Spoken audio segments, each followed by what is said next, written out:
Welcome, everybody. I know it's been a while, but we are back with the Meatheads podcast. Moves done. Fuck up De Niro, I got a Snyder extended clip, so who wanna play hero? Go bad shit like Ozzy, I was born in the darkness. Oh, you the wolf, so we pull up and you're harmless. So pray to Burberry scars, stripping Perry on, living like a comet, moving amongst the stars. $100,000 sports car.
And welcome everyone to the Dojo debate, ladies and gentlemen. I know we're far behind, but that's what happens when life gets to you here, ladies and gentlemen.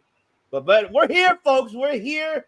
I know it ain't about Dynamite, but we're here. It's gonna happen tomorrow on Circle Debate. But today is the G1, baby. Today is what's going on in the world. It is.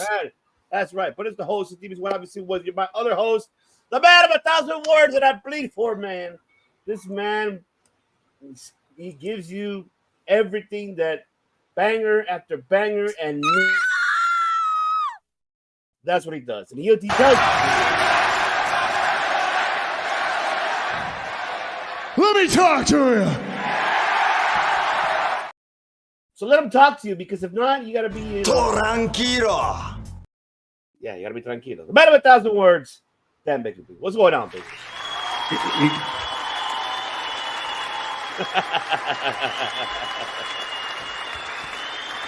You never want to miss a banger, you know. You never want to do that.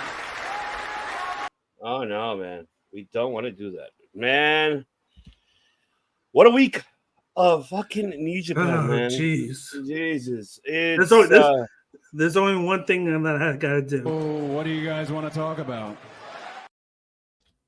Oh man, we got a lot to talk about. That's what we definitely got to talk about. Yes, we do. Folks. But man, we're just getting to the action, folks, as we promised you. But this, normally we do 3 of them, but this time we got to do 8 to 12, and letting you know, because we're almost close to the playoffs, folks, of the G1. Man, it has been a magnificent, stupendous fucking G1. It just I got a love-hate relationship right now with the G1 Climax. Like a couple days ago, I was like this. Go fuck yourself. But now I'm back in the saddle. I'm focused and ready to go. So much going on. Like these 3 days in a row are killing me. But you just gotta suck it up and enjoy all the good shit, the bangers, especially after the last couple of days. Oh, yeah, absolutely, man. But let's get into it, man. We're going to get into night 8, ladies and gentlemen, of what happened, of course, on the G1. And I can tell you that a lot of things happened there that it was unexpected, I guess. So this was a block B here for night 8. Yeah. We got Yota Tsuji defeating Oleg Boltin. We got Hanari defeating Yuya, which that was a great matchup too. Shout out to Yuya, because he really gave it all his best in that one. I tell you that. Jeff Cobb versus El Phantasmo, and then it's funny because Phantasmo, Jeff Cobb was being nice. He shook his hand. Come on, man, don't worry. And then once turned his back on him. Like, the roll up, trying to get the pin. Like, Yeah. you can't let the car, baby. You got to be careful with that. We got Ren Narita defeating Hero to another great matchup. But of course, we did see towards the end another hostile torture type of style with the weapons. Yeah. But good to see Ogoto using his weapon on that. But unfortunately, of course, Ren Narita with the upset on that was shocked the world on that one. We also had David Finlay, another banger match with him and Konosuke Takeshita. Chef's fucking kiss, man. That match is fucking amazing. Finlay and Konosuke has really been knocking it off the park here in these fucking G1s, man. And especially Konosuke, which we get into the rest of the night. But man, break it down, Big. What were your thoughts on night 8? And which one was the match of the night for you for night 8? Which one was surprising you the upsets here? We're seeing more and more Bolton Oleg and his strength and power. I like seeing the unique style that he brings to it. And him against a guy like a hybrid like Yota Tsuji, it brings out even more out of Tsuji because he has to get creative with how he does his angles and his speed. But this seemed to be like let's get going for Yota Tsuji. Hinari and Yuya was great. Yuya Yamura is a very underrated guy. For some reason, he's in this rut right now, but he's still showcasing himself. And I'm like, we get Hinari. I'm always going to like him because of his background. He's got that street smarts. He's got the MMA background and mixed with the striking. When he gets going, he's hard to deal with the Streets of Rage, Rampage, and whatnot. He just needs to not lose focus. This was a good matchup here.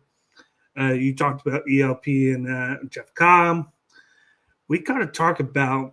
I think the big one here is the main event, and that's the match of the night for me. And it's not just because of the match; it happened before the match. That's right. And it continued on night 11. It continued on night 10, but we'll get to that. Mm-hmm. But the way he comes out, Gabe Kidd's on commentary. Oh, that's he right.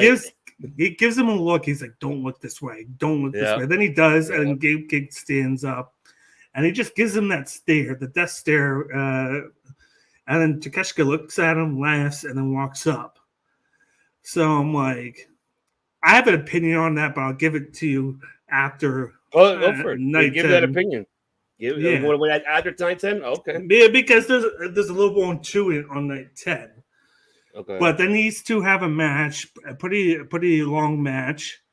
I love the new David Finlay with his moveset. I said it last time. I like him, how he mixes in that Dominator.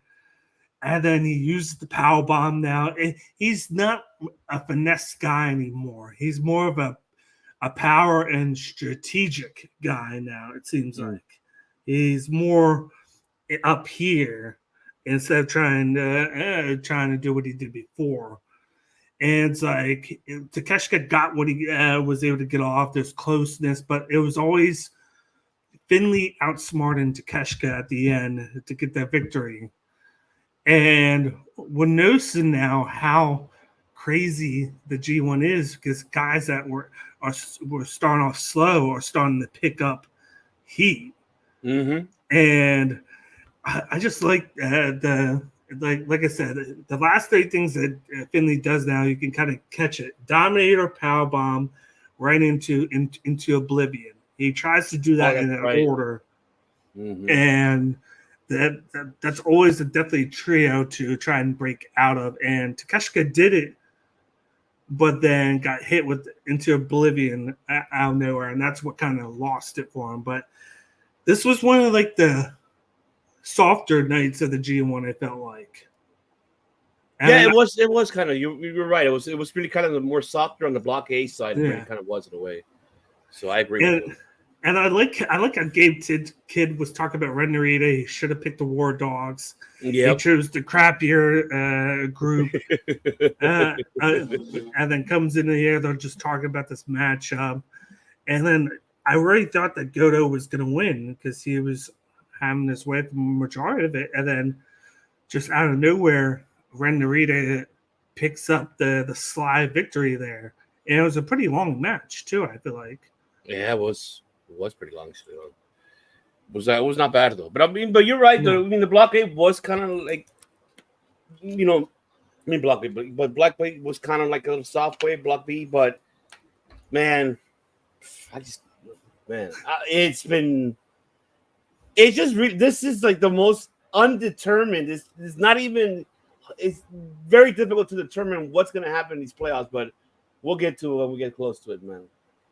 All right, we got night 9 that happened in this one, folks. Oh, man. Jake Lee versus Calvin Newman. I really enjoyed this one from Cal Newman because he really he showed a lot of his potential here.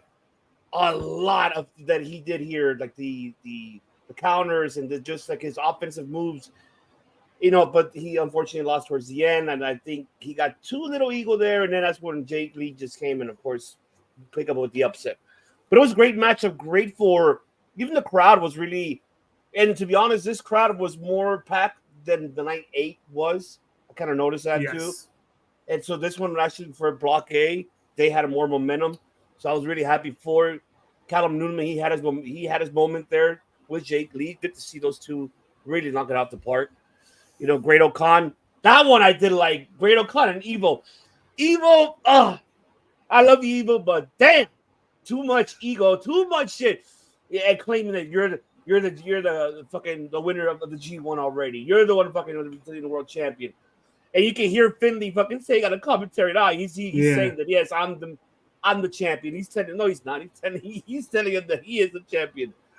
So it's like, and then Hanare, with O'Con getting that upset, great fucking win. I think that one really shocked everybody. He gave him the first showcased the fight. He showcased the fight in this, and it was more serious towards the end of it. And I think Evil brought the fight back into the Great O'Con because he was the last one to get points. And then at what point I was like, "Come on now, like wake up, like."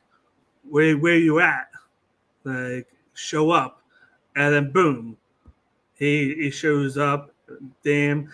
And then from there I was like, damn. I'm like, he went with a vengeance on him. And then that Dominator at the end, and he's just like, boom. 1, 2, 3. Yeah, I loved it. It was awesome. It was good to see, Great O'Con giving Evil the first loss in the tournament. So that was pretty awesome.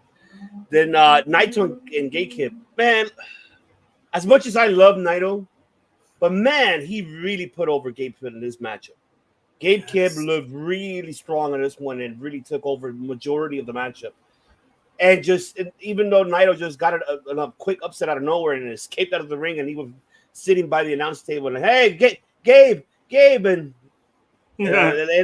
just seeing that, and then on top of that, Finley was on commentary. Yep.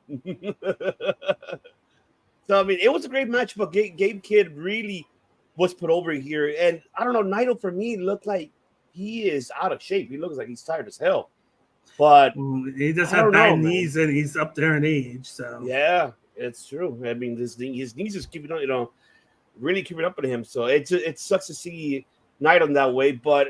He put over Gabe Kidd, so I'm not going to say no. At least he's making the kid looks great. So that's one thing that he's making Gabe Kidd that really okay. He could be really a main eventer soon. That's so good for Gabe Kidd, even though he lost. So now over to Shota Umino. And Shota Umino, I love Shota, man, but man, it just sucks. I don't know if are you, Bakley, but for me, I see Shota. And I think I'm gonna get shitted on this. People that are watching and listening. He really is gonna be the next fucking Tanahashi of fucking New Japan. I have a feeling he's gonna get to that route because you see how he comes out through, not even through the fucking, the front entrance of the stage. He goes out through the doors, which you saw Finley was telling him, oh, he can't even get to the door, and then he saw the little baby was asleep, gave him, the glow stick, and it was just. But you could tell that Umino here in this case is going to be a future Tanahashi, in my opinion. Yeah, he got the in-ring. I'm not questioning it. His character is where I feel he's going to get everybody to go be on top, like pretty much be rooting for him, and where they already are. But he'll be the next Tanahashi, I think. And if Tanahashi really counsels him and tell him, hey, brother, we can do this, we can do that, and really can help him get to that level. But even though he lost this one, I mean, I know Sonata needed this win, but it was a great matchup. I think it was good to see Sonata and Umino. It's awesome between both of them. I loved it. Shit's about to hit the fan. No, we're until we get to the block updates. And then Shingo Takagi and Zack. Oh my god. Ooh. That match was the match of the night. Oh, it was a scary moment when we saw like how he, you know, how like Shingo countered it towards the end and Zack looked like he landed on his head drastically. That even you noticed like was this the sleeper that was countered into Made in Japan? Okay. Yep. It was a counter made it to Japan. And then that's when he got the pinfall. And then after that, you saw Zack Sabre was feeling his fingers, making sure that he's okay. He can feel his fingers. Yeah. But it was a scary moment. Because if you go back and look at the replay, the way how he landed on his head, I was like, fuck, shit, that looked horrible. Oh, but Block A really stole the show on this one. On night 9, really enjoyed it. We saw a lot of feature here. And seeing a rivalry that you could tell that Shingo and Zack Sabre, if they will fight for the belt, literally, that's going to be match of the night for me all day. Yeah. Because those guys could fucking go. But man, break it down, Bakley. What are your thoughts on the night? I look in that match too, the way that Zack Sabre Jr. was throwing a lot of kicks on angles. Mm-hmm. Like he was throwing that high kick to the shoulder. And then his thought process in the match was to damage the shoulders of Shingo so he couldn't do any of those power clotheslines and high moves with like Made in Japan and Last Dragon. Like he was coming in with a game plan and it was working for majority of it. And then, you know, Shingo being Shingo, it hulks up halfway through, and then it's not like it didn't even matter. But I love the fact that Shingo gets the victory because we've been up and down with Shingo. Like he loses to he beats Naito, loses to Shota Umino, like he even loses to Cal Newman, but then he beats Zack Sabre Jr. He's had that type of G1 where it's like he loses to the bad people but then beats the good people. So he's playing up or down. It's like he's playing with fire. Yeah. But this was a big victory here, especially with how well Zack Sabre Jr. was doing in the tournament. I feel like Sonata really put over Shota Umino with how much Shota Umino got off. I like how Shota he's added the hidden blade, and now he calls it the Bay Blaze or whatever it is. I think it is. Yeah, I think it's the Bay Blaze. Where he does it, and I really thought that he was going to win, and then he just gets countered at the end with the back pin, the Sonata infamous back pin, and he holds him down and gets the 3. And what was it? They were interviewing. Finney was on commentary, and he goes, "I really would have liked it if Sonata was in the War Dogs, but he chose his own group." Blah blah. And I kind of laughed a little bit. And it was like, "Oh," and you see like the kind of the ferocious side of Sonata towards the end. And just like I said before, like he's another guy that started out slow in the G1, and now he's picking it up. And I think this was a key matchup here from the steal or win here. But like overall, it was a good night, I feel like. And I feel like it was good to have Shingo beat Zack. Yeah, because I feel like in this tournament, you're seeing no one really pull away. Like we thought Evil was going to pull away, and it seems like he's not anymore. And now there's a lot of bunch up. So it's going to make the end of the tournament feel more important now. Yeah, absolutely. I think it is. It is going to be more important. I'm with you on that.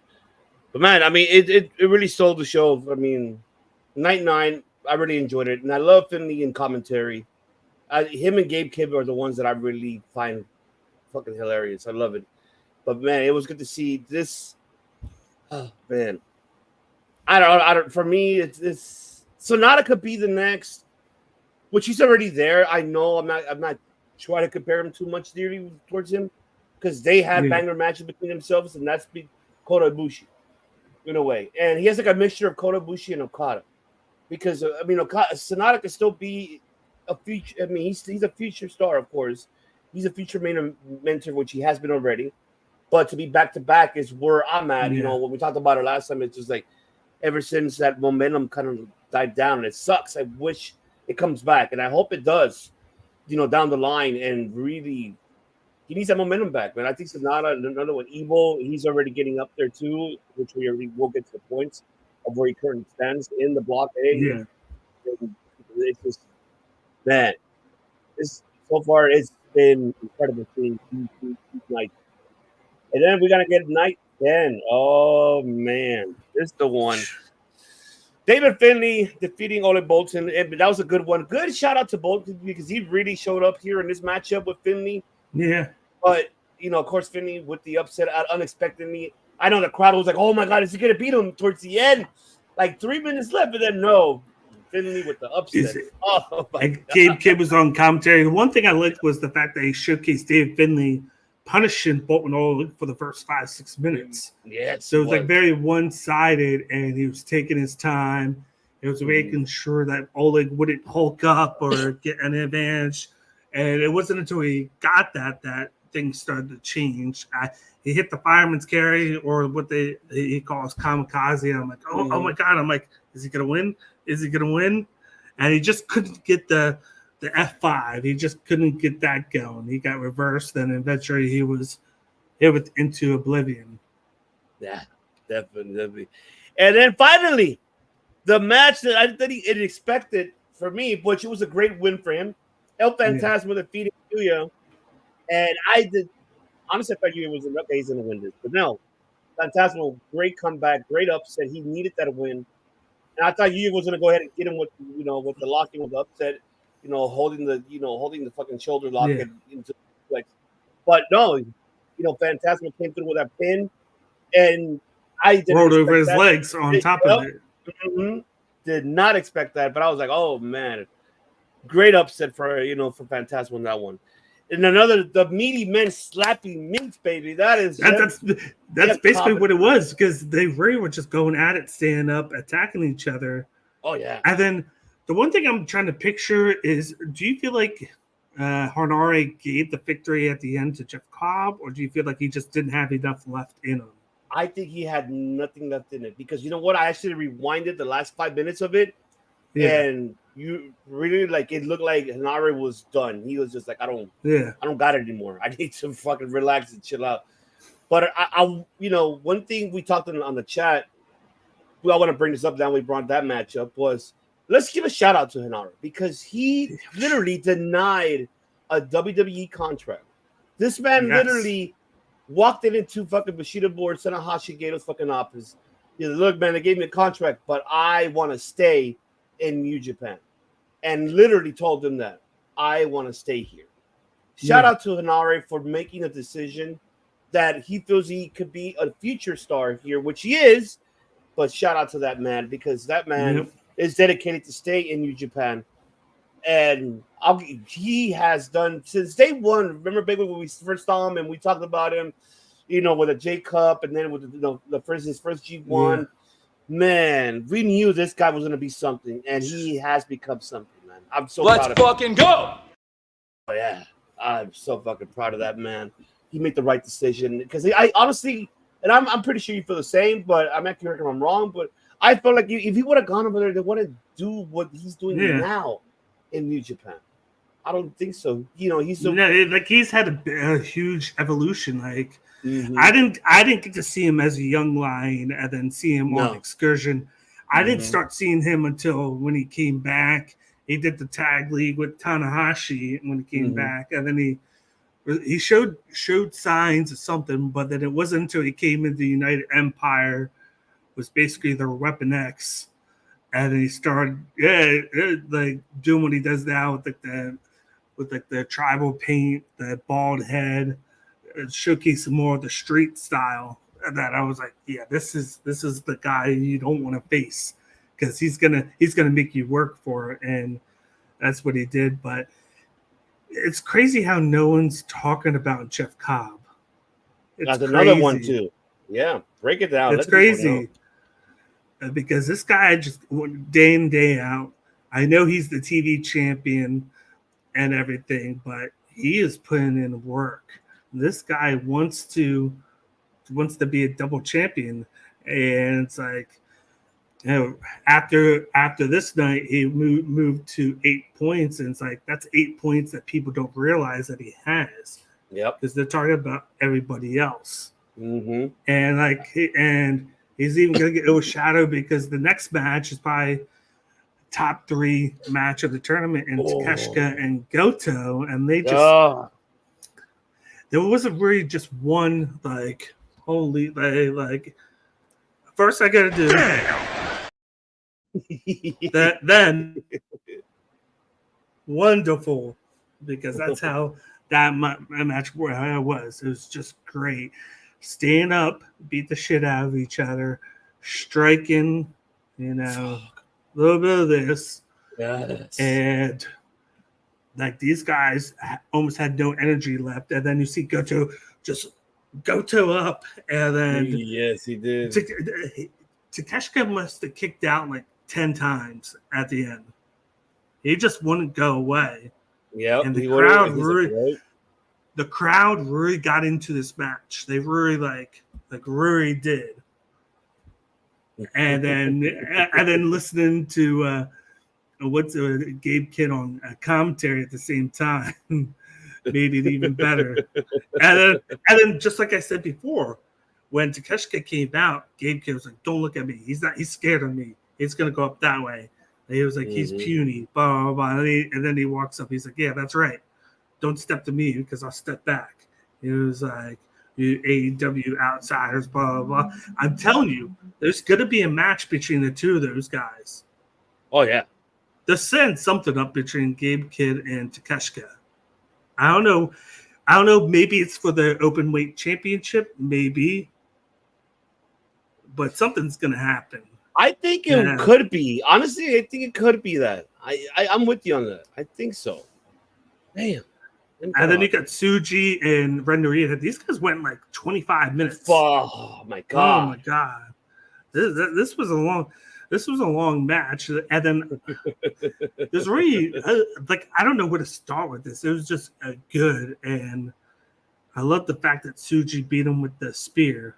Mm-hmm. But it was like they did a little bit of everything. It was like almost a normal match where like you all your flavors into one, and they were able to do it. And then Tsuji gets the victory, and his win streak keeps on going. He is now I think at this point he's at 6 points now. And yes, 10 yes. and in night 10 because he wrestled at 12. Mm-hmm. And it's like things are starting to creep up. Yeah. You got Sonata moving up. You got Tsuji moving up. The Vinny's moving up. Like Jeff Cobb, you didn't realize he's moving up. The tables have turned in this tournament. Oh yeah, but wait until we get to the next other two night 10. That's where we're gonna turn more. Oh my god! But what can we say on this night 10, the match of the night? On which way you can say? Takeshita and Goto easily. Oh yeah, big time. I am with you, man. I can, even for Goto to say, you know what, could Takeshita come and join Chaos? Like what? Oh yeah, that too. Like, afterwards, really? Like he gave him, if you want to stay in New Japan, open invite to Chaos, and I was like, oh hell yeah! I was like, that's a good idea. That's a fucking good idea. I can picture that. Because just think of that. Who did Takeshita look up to? Who passed down the King of Strong Style like nickname to him? Shinsuke Nakamura, former leader of Chaos. That's right. And right now, who do we currently have in Chaos? So we have Tomohiro Goto, Ishii, Goto, Yoshihashi. We got Toru Yano. Mm-hmm. We got Yo. Yep, Yo's part of it.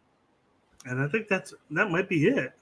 Yeah, I don't think because I know Oleg is a 6-man was with him it's him Toru Yano and Tanahashi. But he's not officially like a part of Chaos. So I mean, unless they make him part of Chaos, I mean, I think he deserves to be a part of Chaos. That'll be something. But wait a minute.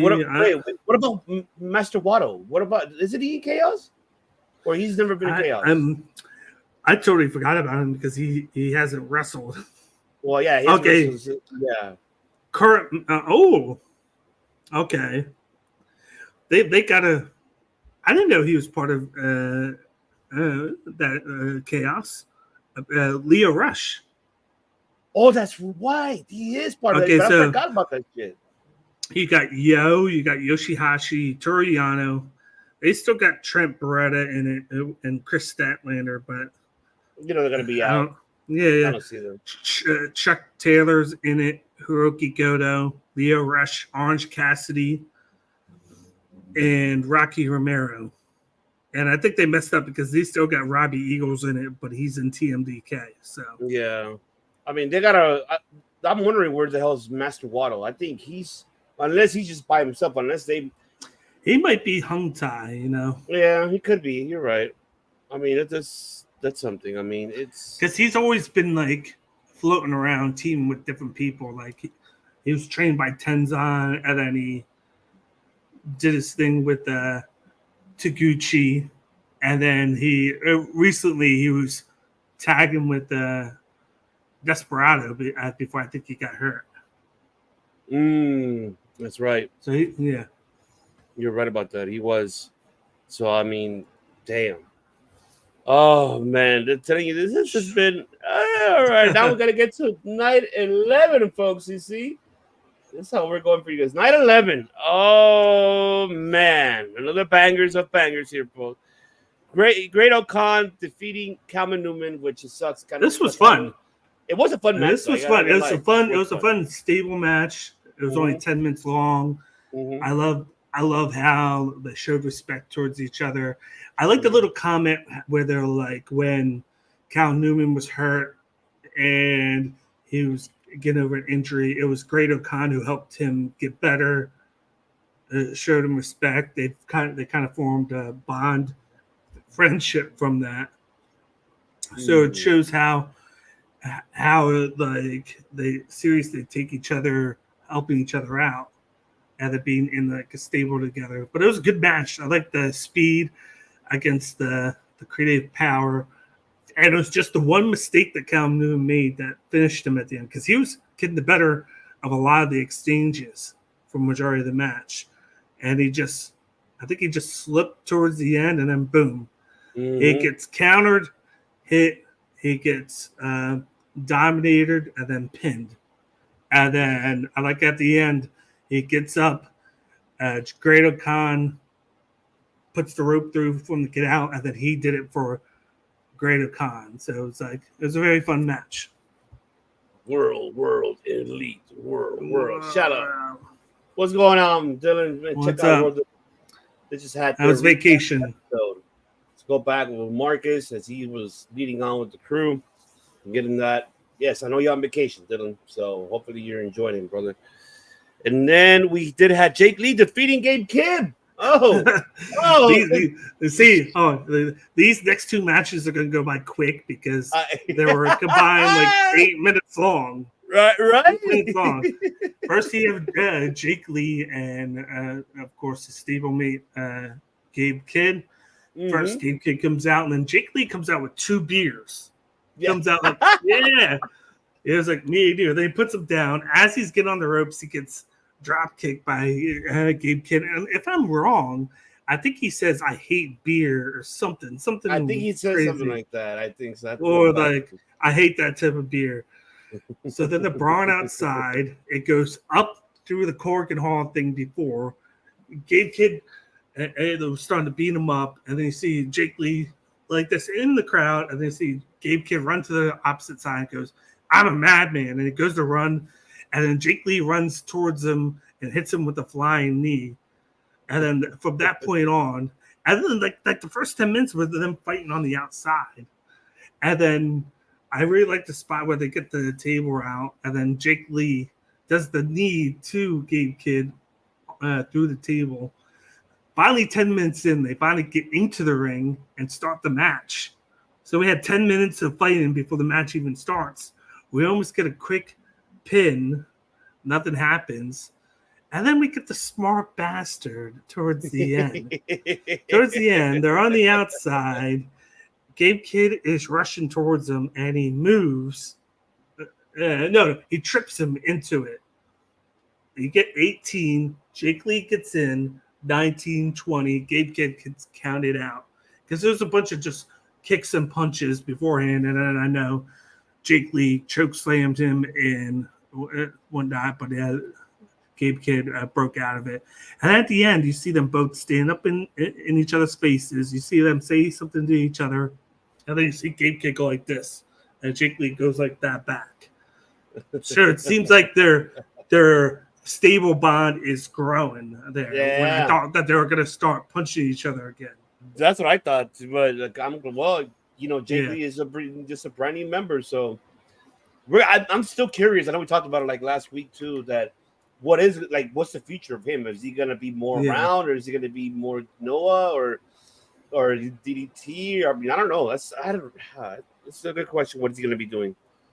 I'm curious. It's the same question we had last year with Kaito Kiyomiya, but that's right. Mm-hmm. I think we might see more of him because Jake Lee has already won everything in Noah, and this would be something new and fresh. Whereas Kaito wasn't champion like he is now. He wasn't champion. He hadn't done as much, and it was him coming over here to kind of fuel the fire again for him. Whereas this, I think, he's being more of a heel character here. He's taking on something different. And then how many matches? Isn't it the fastest match in the G1? Can we say that? Or not? Oh my god! And then when you think that was a short match, I can top that with the next match in Zack Sabre Jr. and Evil, because there weren't any entrances in this match, because you get Zack Sabre Jr.'s music hit, and they're talking about how can we top that match with Lee and Kidd.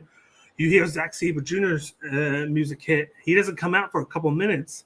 All of a sudden, you see Evil and Dick Togo dragging out Zack Sabre Jr. Throw him in. They stop beating him. They throw him in the ring. Dick Togo throws sand into the eyes of Zack Sabre Jr., so he's all covered up. They do the magic killer. Then they're like, "Come on, come in to the ref, call it." And then you go see him to go like pin or pick up Zack Sabre Jr. And then he rolls him up. 1, 2, tries to roll him up again. 1, 2. And then all of a sudden, Zack Sabre Jr. Rolls him up and lays on him.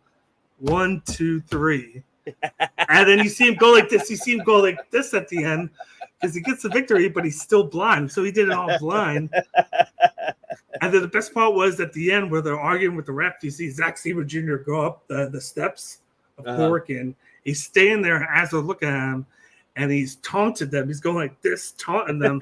And then he goes, and then he's showing his ass. He was like, "That's what you are," blah, blah, blah. And then you see them running up the steps to chase after him. As soon as they get up, he runs out the door, and then they run out after him, and then that's the end of it.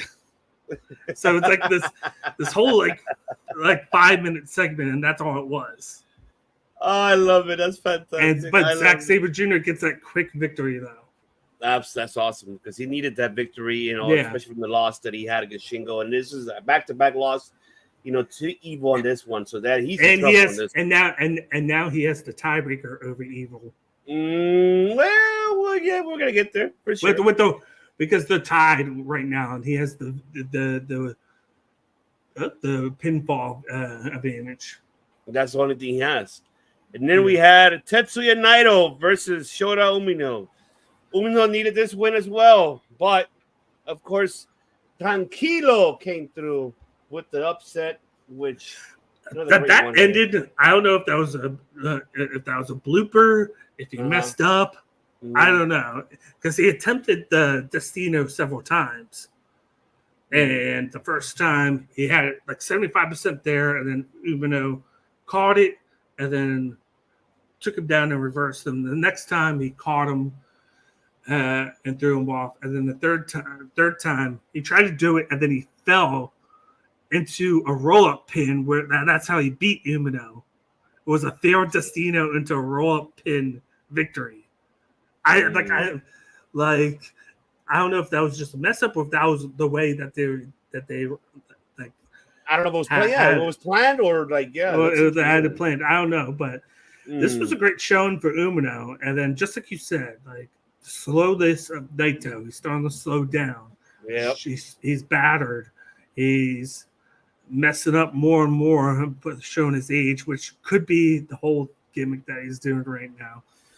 But Umino dominated majority of this match, I feel like, and Red Shoes was the ref.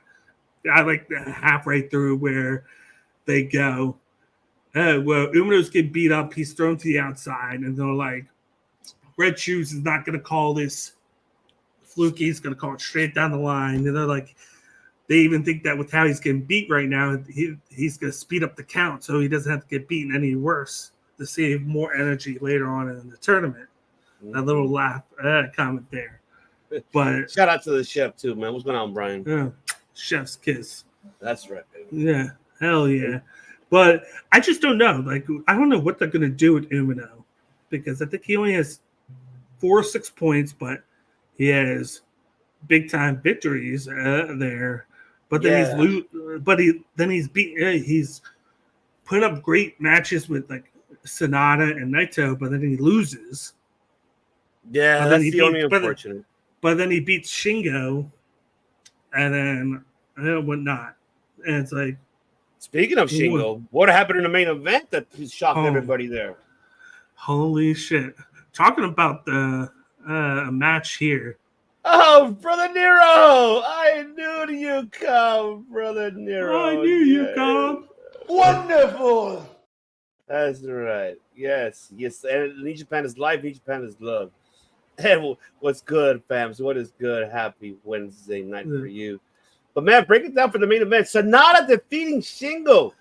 No, did not expect that. I honestly thought thought Shingo was gonna win this one. But what it was a banger matchup, I'll tell you that. Those it two was really fucking man. And they are right. Sonata has the best cardio in all New Japan. Yes, he does. And then they made that here, and they showcased it towards the end because these guys were going at the whole fucking time. This guy gets made in Japan twice. He almost get Last Dragon. He got pumping bombered like 2-3 times. It's just crazy.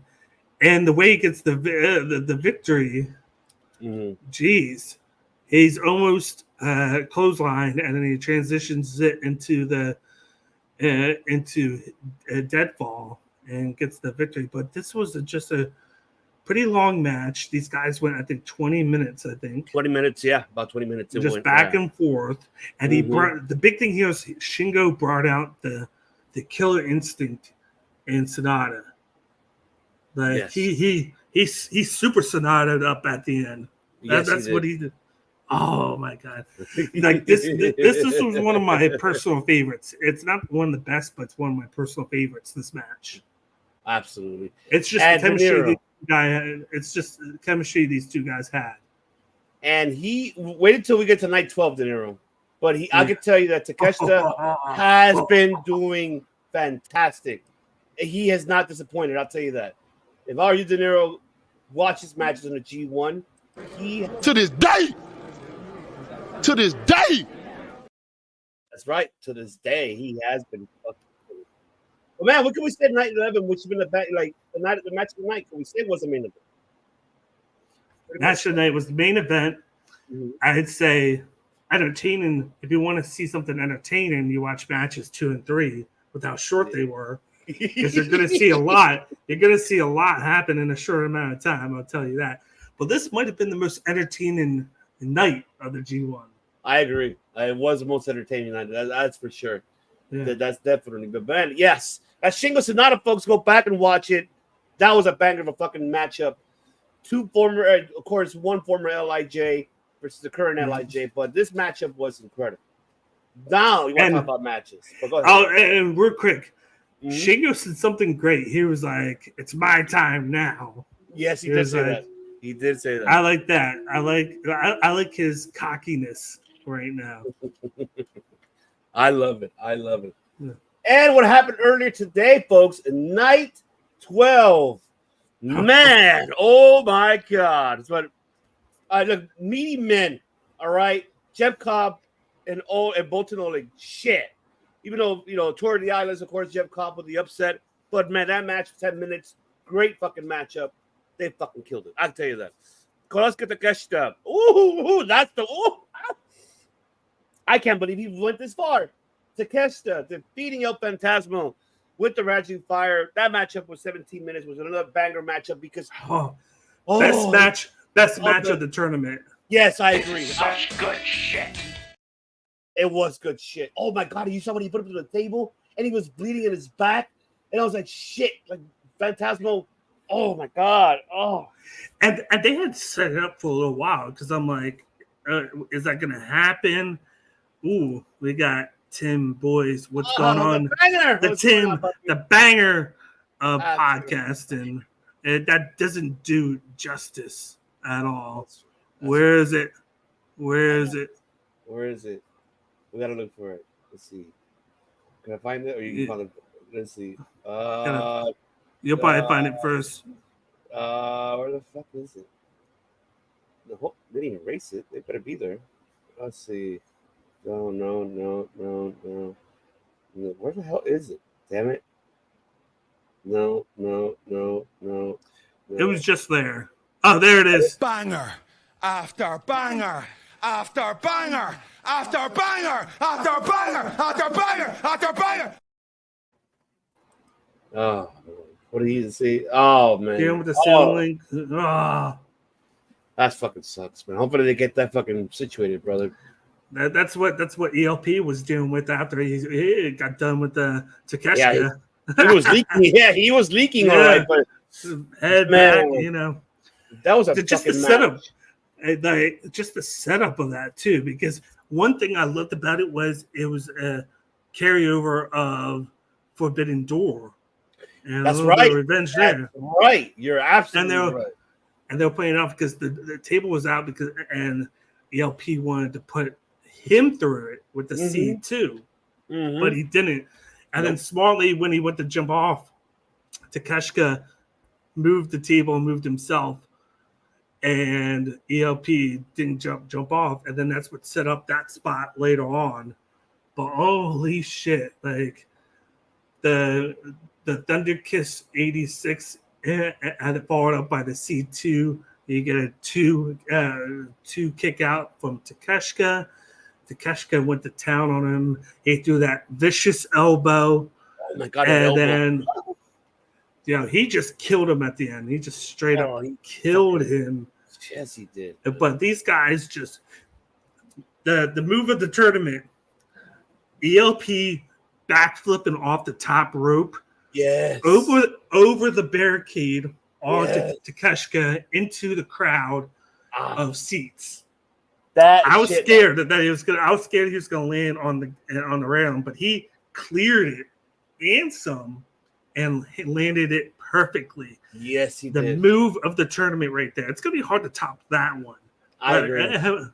But that just shows the athleticism that he has. Absolutely. But damn, Takeshita is manning up. He has killed it. They made the comment on here that after the match, they're like, AEW, they don't need to use this guy. They need to fucking push him. Thank you.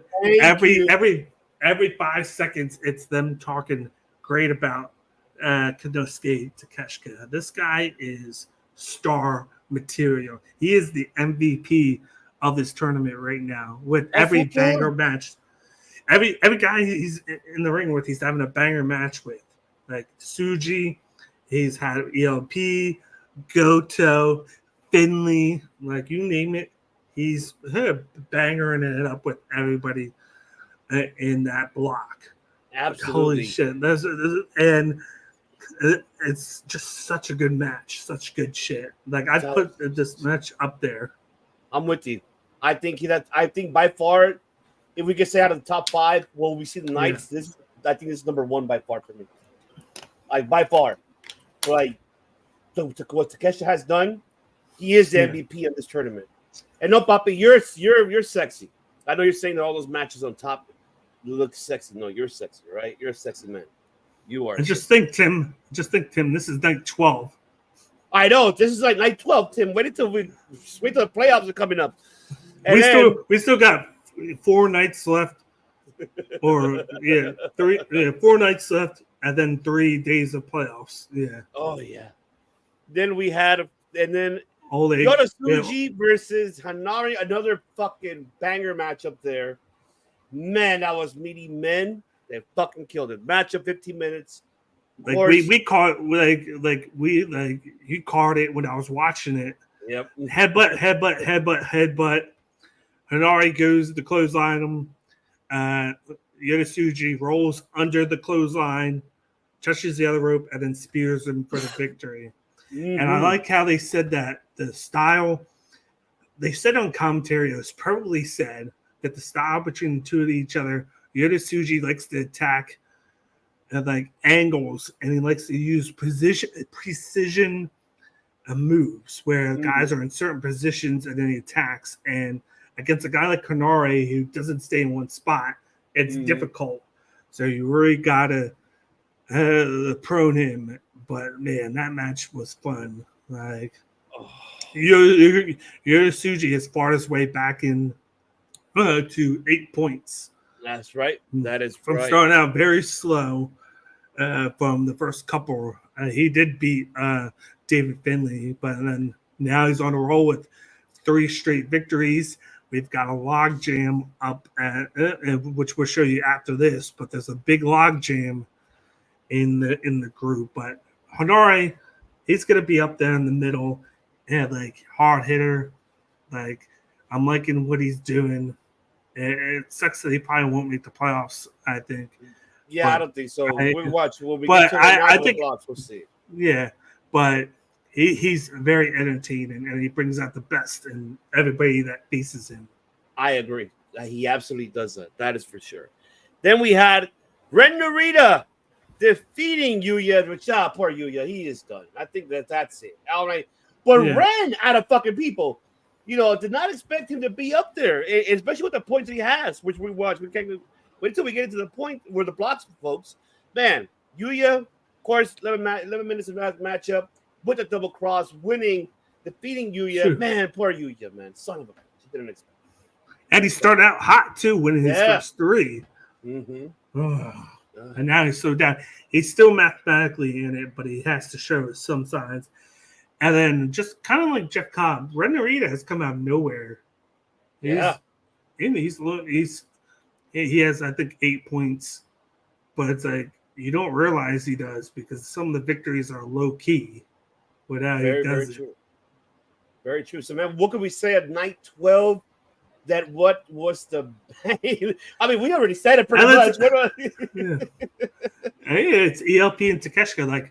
Like we didn't say too much about Goto and Finlay, but that was a great match, and I like that. And it was a big victory for Goto. He needed that victory. I think that might have been one of the. I think that might have been one of the shocking victories of the tournament.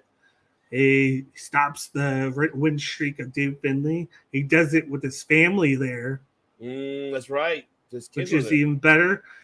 And the fans are behind Goto. So it'll be cool to see Goto make it to the playoffs. Just like he did with the New Japan tournament. I think for anything, Goto right now is the de facto leader of Chaos.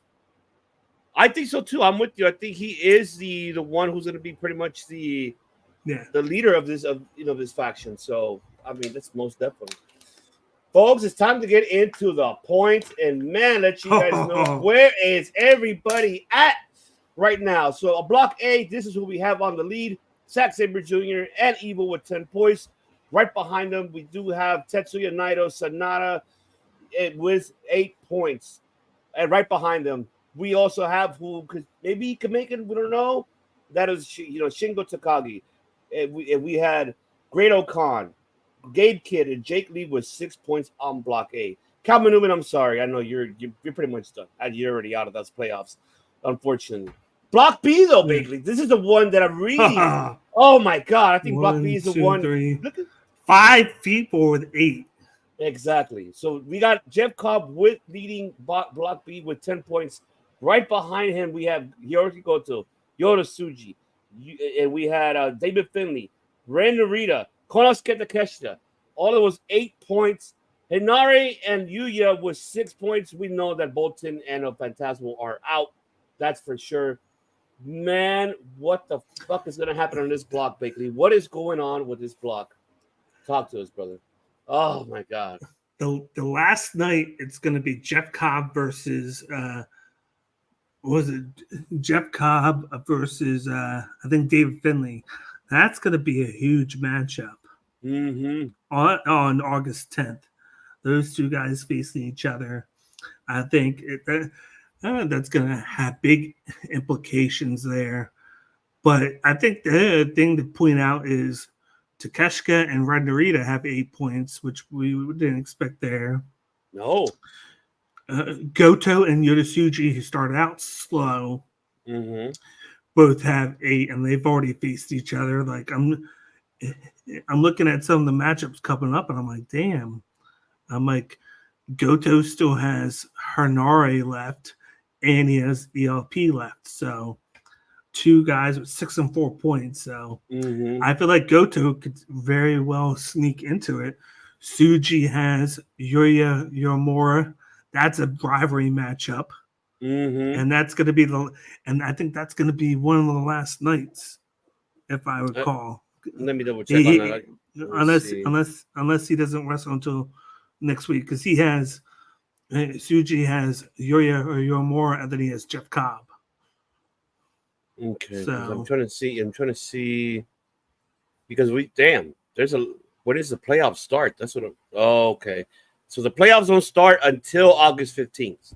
So right now we do have, starting tonight, which we do have night 13, which is night 13, which let's see. Let's go now. Let's see here. I'm gonna pull up night 13 for you guys. Which is gonna be, I believe, A block. Yeah, A block. Yes, it is A block. And so let me see here. I'm trying to pull up the card here so we all can see it here of what we're gonna get up night 13. But man, these I'm telling you, Block B is the one that's really has us. Where the fuck I think I had to go with that? I think Block A is kind of settled in, but I mean Block B is the one that I feel that has us like who is gonna go where, who's gonna make it to the playoffs. That's where I feel like it has us there on Block B. See, that's gonna be a good matchup tomorrow. Zack Sabre Jr. and Gabe Kidd. That's gonna be fun. That's right, and this is what we have for Shingo and night, Evil. Night 13. We have Naito versus Kamen Newman, Sonata versus Great O'Con, Shota Umino, Jake Lee, Zack Zombie versus Gabe Kidd, which I'm looking forward to seeing that matchup, and Shingo versus Evil. I think Shota Umino is gonna win. I think he gets back in. I think Shingo might win. I think Shingo might win after losing his last one, because he seems to be win, lose.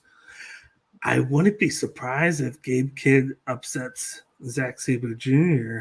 That's where I'm thinking too, that could be the upset that and where's Zack right now? He's what, 6 points, right? That's where he's currently. Zack Sabre Jr. has, I think, 10. Well, Zack is but Gabe Kidd, Kidd has 6. 6, right? So he kind of needs his win to get into, to make it to the playoff, maybe to the bit of playoffs, but because he has 6 points. Oh, that's a nice last matchup. Sonata and Zack Sabre Jr. are ending against each other, and that's gonna be nice. So we have that coming up night 13. That's happening tonight, folks. People are watching now and listening. You're probably going to see that happening in the next couple hours. And then we have night 14, which is, Bole Oleg versus Konosuke, Hinare versus Ren, Goto, Phantasmo, Jeff Cobb, and Finley, which you mentioned is going to be the one that's going to be interesting to see. And Yoda Tsuji versus Yuya, the rivalry between them. which that's night 14 on August 10th on Saturday.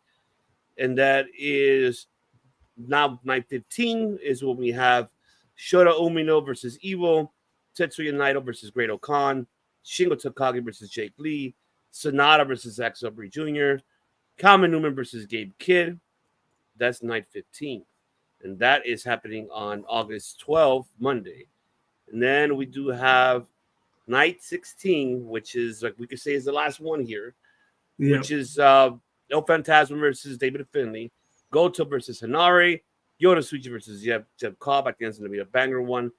Bole Oleg versus Yuya, and Konosuke versus Ren Narita, which that's the one that, man, that's going to, I think you're right. I think that's going to be the one that really determines who goes where in those playoffs, because that's the one that's going to be like, shit.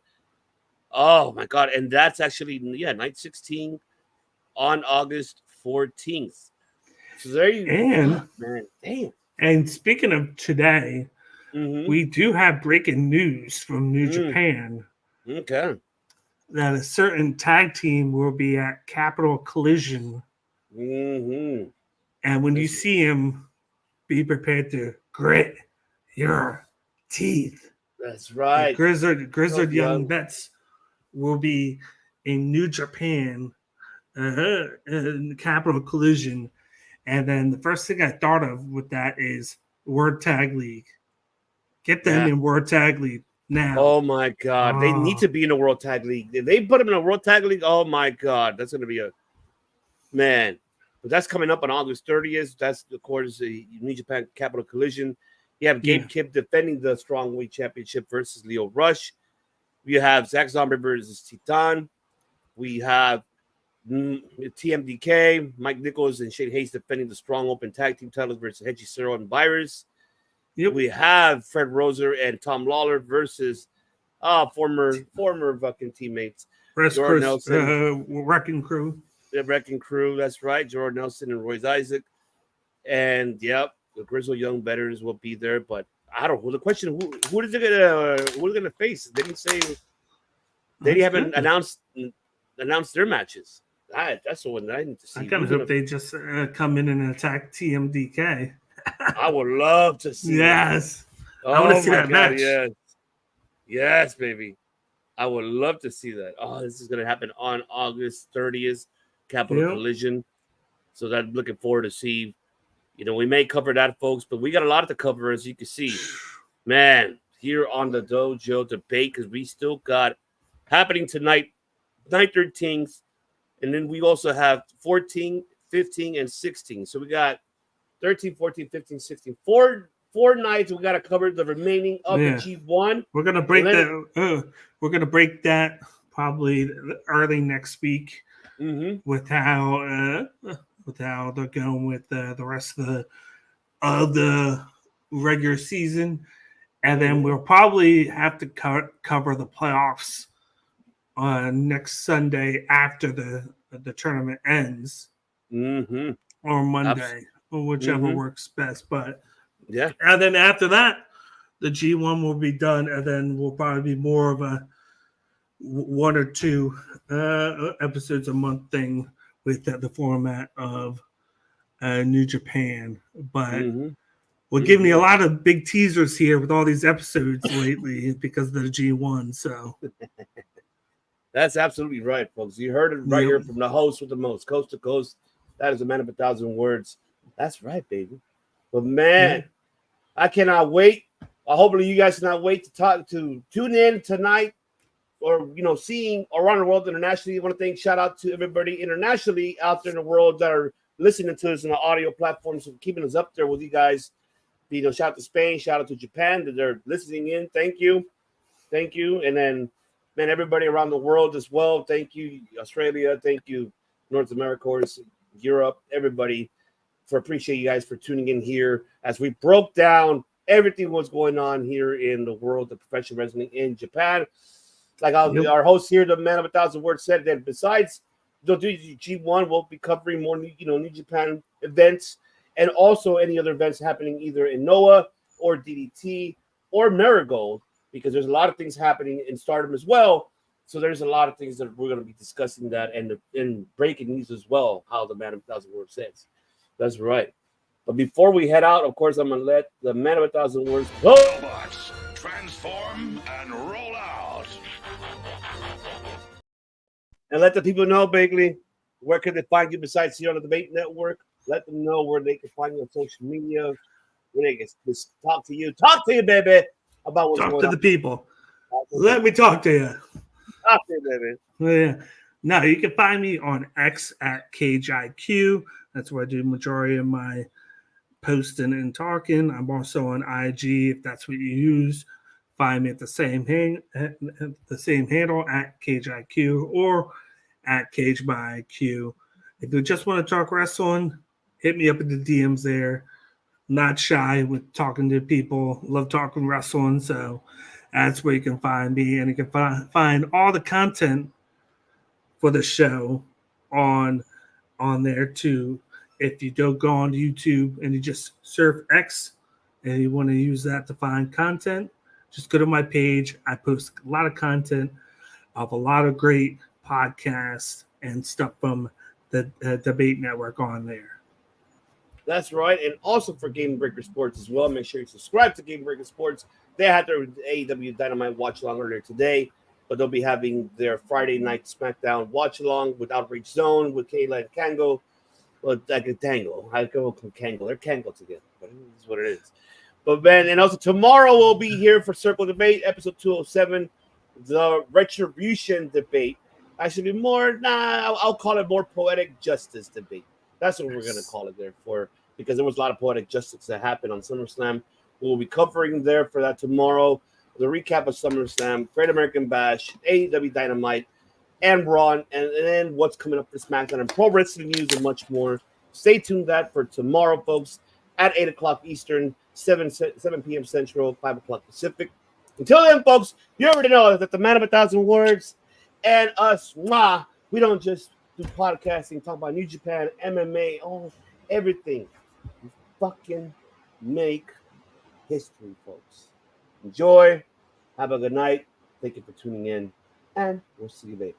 Peace. Must bid you adieu, goodbye, mwah, and good night. Oh my God, it's so great. Bang! Yes!